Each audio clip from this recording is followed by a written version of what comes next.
Welcome to Cowboys Flashback. I'm Britt Johnson. Week 11 has been circled on most fans' calendars since the NFL schedule came out. Patrick Mahomes and the Kansas City Chiefs hosted the Dallas Cowboys at the loudest stadium in football, Arrowhead. The Chiefs' defense won the game, holding the Cowboys to just 9 points, no touchdowns, and Chris Jones had a career-high 3.5 sacks. Final score, 19-9, Cowboys losing their second in 3 games. How frustrating. I asked Zeke the same question. Just so you guys were a lot of anticipation about this game. How frustrating is it to come away 9 points, not doing enough there for your defense? Yeah, I mean, it's definitely frustrating whenever you don't come out with the victory. And, I mean, I feel like just a few plays that we left out there that we got to get, and we usually get, and I know that we'll get in the future.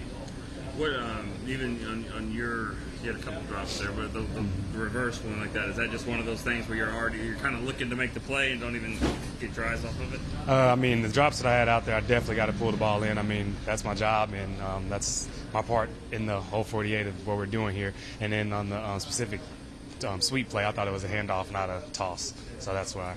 Oh, you thought that you were getting a handoff there, so that could be problematic. Yeah.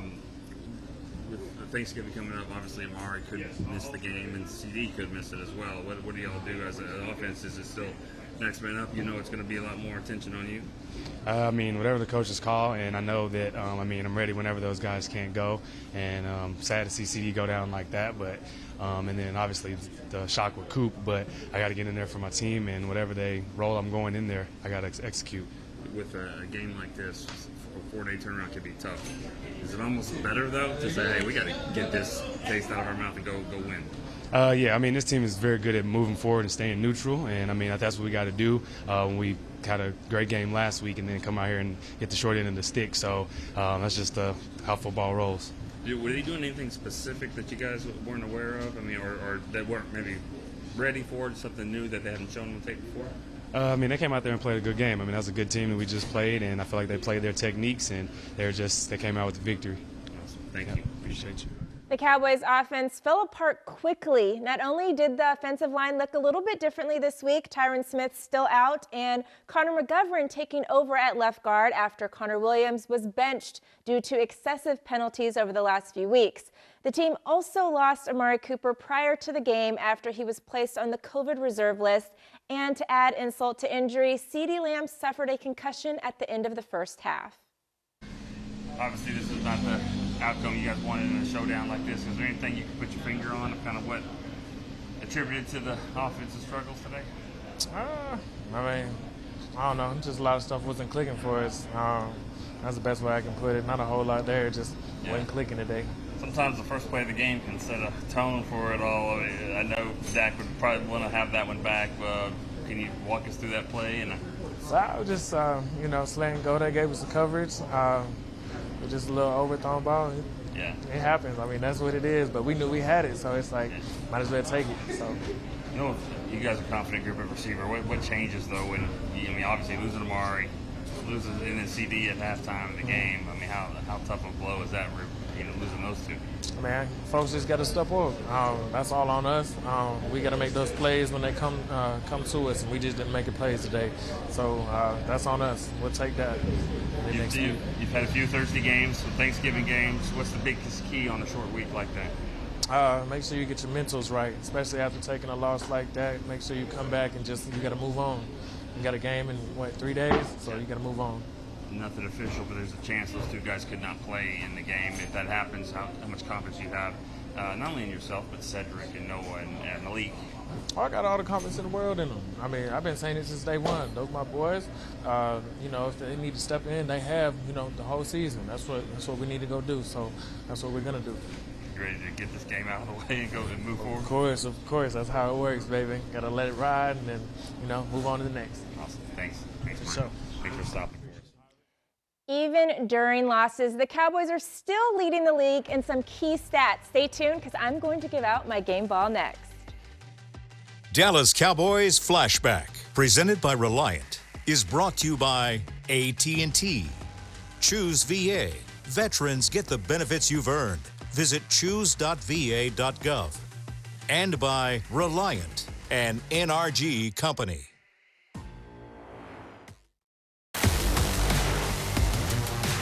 This segment is brought to you by AT&T. With both starting defensive ends still out for the Dallas Cowboys, Micah Parsons was a man with a plan. Prior to the game, he wasn't worried about where the ball was going, but focused on the man throwing it. Yes, Patrick Mahomes. Micah wanted a sack on the former NFL MVP and Super Bowl MVP, and, well, he did just that, securing 2 sacks in the game. I feel overall defensively you were able to keep this team in the game tonight. It just didn't work out for you overall. Yeah, I mean, I thought we played great defense. I mean, that team could give you 45, 50 any given day, and to hold their explosive offense to under 20 points, I think we definitely did the job. But at the end of the day, if it come down to it, we got to win on us. So we got to keep them to 0. So, I mean, it's good, but it's not good enough. How disappointing is it to lose on a day like this when you even had a statement like against a team like this? I mean, losses is always disappointing, but like I always say, it's always an opportunity to learn. It's always an opportunity to get back to the drawing board and get better. I mean, I think every week we learn and just get better, whether we win or lose. So it can only keep getting better. So. Do you think quarterbacks understand or grasp how fast you are at this point? Not really, but just gotta keep showing them every week. Just gotta keep this using my speed, using my strength, and keep going downhill and keep doing what I'm doing, and they'll eventually see. Can you take us through what worked on the strip sack and how you got the ball out? Speed. Just got around the edge, hawked him down, and was able to get the ball out. Knew what hand he had the ball in, was able to punch it out, so I think that was a big play for the team. You guys were in 2 high safety a lot more than usual. What was kind of the game plan there, and how do you feel like as the game went on that played out in your guys' favor? I mean, I think it really played out to our favor. I mean, obviously, no one's blind. I mean, they got Kelsey, Tyreek, some of the most explosive weapons in the league, and I think we had to make sure we didn't get beat by one play. Yeah, I mean, if they were going to score, they had to earn it, and every point they had today, they earned. So kudos to them. They're a really good team. Like I said in the week, those losses don't matter. I know they're a championship team. Would you rather play defensive end or pass rusher full time? Nah, man. Like, I think that just limits to what I can do. You know what I mean? When I make plays sideline linebacker, hawking receivers, and you guys be like, oh, why would you move him to end? You know what I mean? So I think Q and Coach George and AD's doing a really good job of moving me around, letting me play to my strengths, knowing what games to play me at end, knowing what games to play me at linebacker. And I'm just happy that, they drafted me with a plan. You got the most sacks for any Cowboys rookie since DeMarcus Ware in 2005. That means I just got to keep being who I am and keep working. I mean, those are all milestones and great milestones to reach, but there's so much more out there that I got to reach. And I'm just hungry and get more and more hungry every time, every week. And I think right now it's just glimpses. I still ain't really found my true self yet. That is right. Micah is now tied with DeMarcus Ware for the Cowboys' most rookie sacks. Micah now has 8 on the season, the most by any rookie currently in the NFL. Just talk us through the fact that you guys, if you say you hold them to 19 points, that you guys, might have a good chance. It's frustrating to play pretty decent games, wasn't enough. Yeah, I mean, only thing I can say is just start fast. You know what I'm saying? That's something that we didn't do as a whole. You feel me? I'm not pointing fingers at anybody, but that's just something that we got to be able to control as a unit, as a whole team, and just come out and start fast. Obviously, you didn't win, but can you get some positives out of this? I mean, that's a high-potent offense. You guys, got some turnovers, got some sacks. There's some things you can build from. For sure, it's always good. And good and bad, but you're not going to look at the bad more than the good. You're going to take away the good from it. So we're going to go back, we're going to watch the film and get ready for Oakland. Individually, Greg, you're out, you get a chance to play more. Do you like the way you've had a sack now the last 2 games and kind of doing it from different positions, stand-up positions? Obviously, but I love playing with my guy Randy, you feel me? The chemistry that we got in the room is just unreal. So, I mean, like, the support, too, is just everybody can play, so just got to be ready at all times.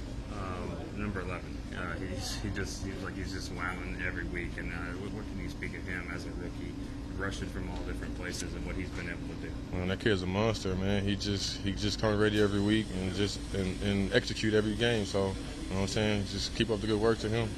Awesome. Appreciate it. Yes, sir. Good luck to you, man. As the saying goes, offense sells tickets, and this Cowboys defense definitely tried to win the game. This segment was brought to you by AT&T.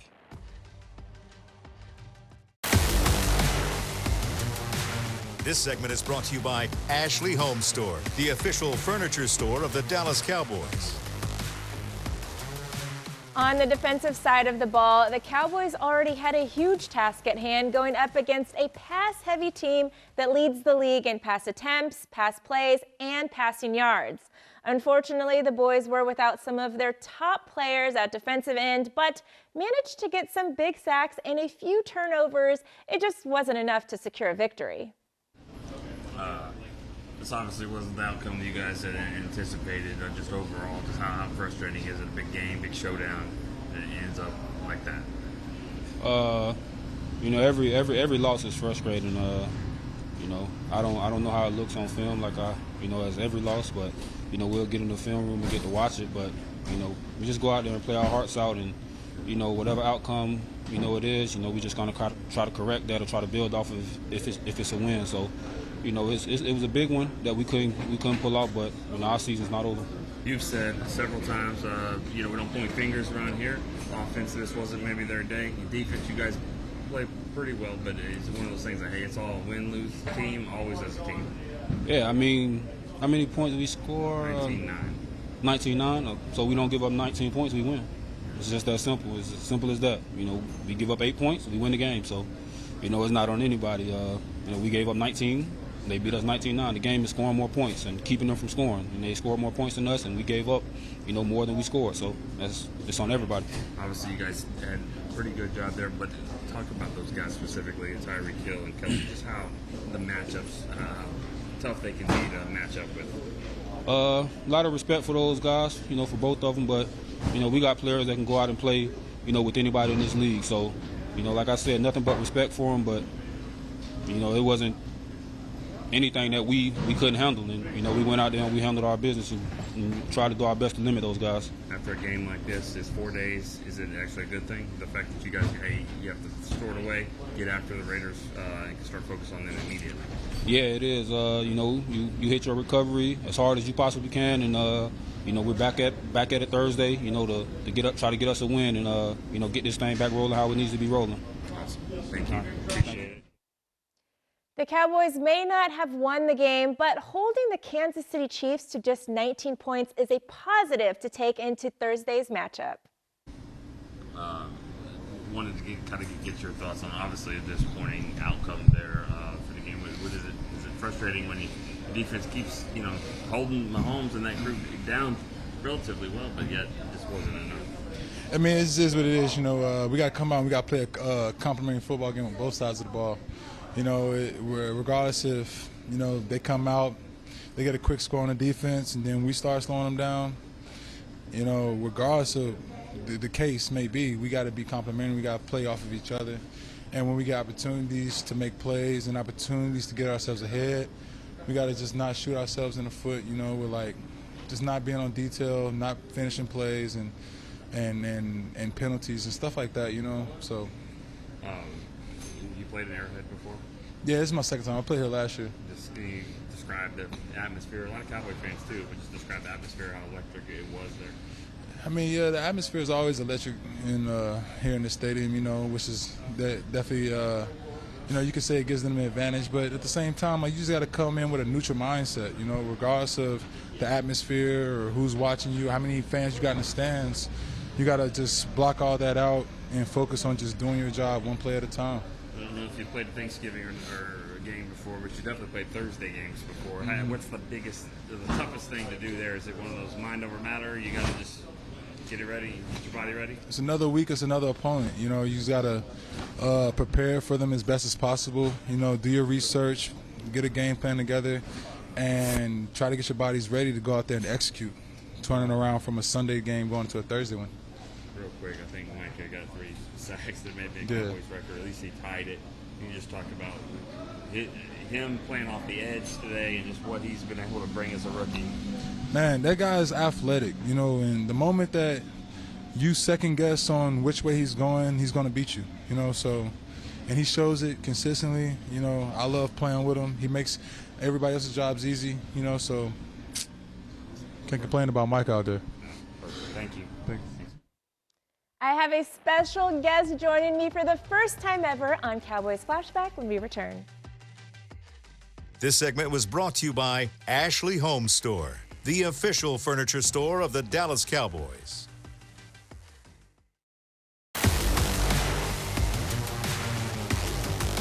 Welcome back to Cowboys Flashback. I'm Britt Johnson, and for the first time ever joining me is Kyle Yeomans. This is going to be a good segment here. Now, it's about time I get on Flashback. Yes, and it's been for a while. Our gap moment, game-altering play. Like, this game was not the most fun to watch as a Cowboys fan, but there were some key moments that kind of changed the momentum of the game. So I'll let you take it away. No doubt about it. And that's the thing about this game specifically is you were ready for that game-altering play, but it never really came for the Cowboys. So I'm going to give you one that was very close in terms of a positive swing for the Cowboys, and another one that was not so close in terms of a positive swing. And it actually altered the game, but it was more so on the negative side. We're going to start things off just under 2 minutes here in the second quarter. Watch Micah Parsons here coming off the edge. He is rushing the quarterback, and, well, he's done a really good job of that over the first couple weeks of his NFL career. This time he takes on the right tackle, swings right underneath him, and then he comes back behind Patrick Mahomes, forces the fumble, gets that right hand on the football, puts it on the ground. It's recovered by Terrell Basham. When we take a look at this angle, you can really see the bend from Micah Parsons. Is he an edge rusher? Is he a linebacker? It doesn't really matter. Look at that. Look how horizontal he is going up against the tackle in order to grab the angle and get around the outside. He does just that, and he's got a free release straight to Patrick Mahomes. A big-time play that gave the Cowboys short field on the offensive side of things, which throughout the course of the season, it's looked like they can take advantage of the short field. Now, as we go to this next play, this is a little bit later on. You look at the time clock there, 23 seconds left. I also want to talk about 2 timeouts. So ultimately, you've got plenty of time here with those 2 timeouts, but instead, Dak Prescott sees CeeDee Lamb in one-on-one coverage on the outside. Tyrann Mathieu kind of sneaking up into the box a little bit. And so if we roll it here and go ahead and go all the way through this angle, CeeDee Lamb actually forced to the outside. Dak Prescott makes the throw, and instead of, if we pause it right there, instead of putting it in the back shoulder of CeeDee Lamb, he puts it on the inside shoulder, and it allows an opportunity for Chardavius Ward to make a play, pick off the football, keep the Cowboys scoreless and out of the end zone in the first half. And then also, if we take another look at this angle, this was a double whammy for the Cowboys as CeeDee Lamb on the back end. Keep it rolling, keep it rolling, keep it rolling. And then all of a sudden, he hits the back of the head on the end zone. He does not return from that hit. And ultimately, that was the game-altering play on 2 different occasions. Could have taken advantage of the turnover, and then, of course, lost CeeDee Lamb and lost possession of the football. And unfortunately, that game-altering play might actually affect the next game. He is in concussion protocol. Does it look like he'll be playing this Thursday? Because we do have a short week. It's tough to say. There's a chance he plays, but ultimately, it really kind of depends on how severe the concussion was. All right, well, we will dive into the world of Twitter to see just how Cowboys fans are feeling after their loss when we return. Thank you so much for joining me, Kyle Yeomans.